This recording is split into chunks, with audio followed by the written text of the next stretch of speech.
સાહેબ અમને તો તમે સાંભળ્યા વાંધો નથી, પણ જે પર્યાવરણ કંટ્રોલ બોર્ડ છે એના પર એક પણ માહિતી નથી. જે પણ માંગીએ છીએ હવામાં વાત કરે છે, અંધારામાં વાત કરે છે, તો શું લઈને આવ્યા છે લોકો? રાજપાડીમાં જે અમારી સાથે અનુભવ થયા છે, ઈસી નું પરવાનગી નથી છતાં આ લોકોએ ત્યાં સિલિકા થી માંડીને બધું વેચી ખાધું છે, ખાનગી કંપનીઓ સાથે કરારો કર્યા છે.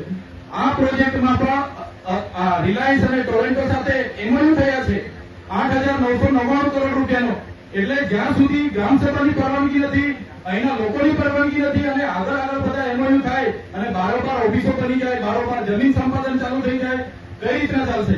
અને અમને સૌથી વધારે દુઃખ તો ક્યાં થાય છે?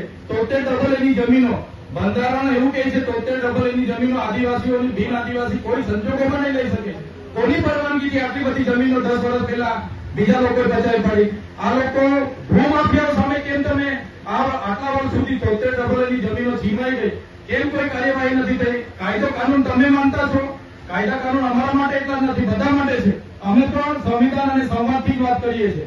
અમે જે દિવસે સંવિધાન સંવાદ સાઈડ પર મૂકીશું તે દિવસે ગોળીઓ પણ ખાવા તૈયાર છે, ગોળીઓ દેવા પણ અમે તૈયાર છે. એટલે તમને રિક્વેસ્ટ કરીએ છીએ અને અમે રિસ્પેક્ટથી અહીંયા તમારા વહીવટી વિભાગે તમારા માટે પાણીની વ્યવસ્થા કરી, જમવાની વ્યવસ્થા કરી.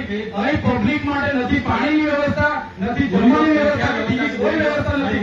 લાખો રૂપિયાના તમે ખર્ચા કર્યા છો આ સુનાવણીમાં. એટલે તમે નોટ કર્યું સાહેબ, અમને આપો અને અહીંથી અમે સુનાવણી અહીંથી બરખાસ્ત કરીએ છીએ. અંતિમમાં તમને સાંભળવા માંગીએ છીએ. આ અનુસંધાને તમે કઈ કહેવા માંગો છો કે નથી? અગર નથી કહેવા માંગતા તો પૂરું કરો અને આપણે વિનંતી છે. અહીંયા તમારા વાંધા સૂચનો સાંભળવાના હોય છે, અહીંયા અમારે બોલવાનું નથી હોતું. એની જે પ્રોવિઝન છે, તમારા જે પણ લેખિત રજૂઆત હોય અથવા તો મૌખિક રજૂઆત હોય એનું રેકોર્ડિંગ કરી અને એ અમારે પ્રોસિડિંગમાં લેવાનું હોય છે. પણ સાહેબ જવાબ કોઈ નહીં આપે. પેલા બેઠા છે વ્યક્તિ જવાબ, કન્સલ્ટન્ટ વાળા જવાબ આપવા તૈયાર નથી.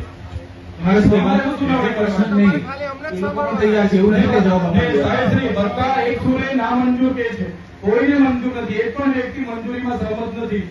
તો પછી એમણે જવાબ તો આપતા નથી, બધા ના મંજૂર ના એક સુરે કહે છે. તો હવે આગળની શું પ્રોસિજર છે એ જણાવો ને લેખિતમાં આપવાનું શક્ય બનતું હોય તો અમને આપો. તો અમે સભા બરખાસ્ત નું તમે જણાવો તો સભા બરખાસ્ત કરીને આપણે બધા અહીંથી રજા લઈએ.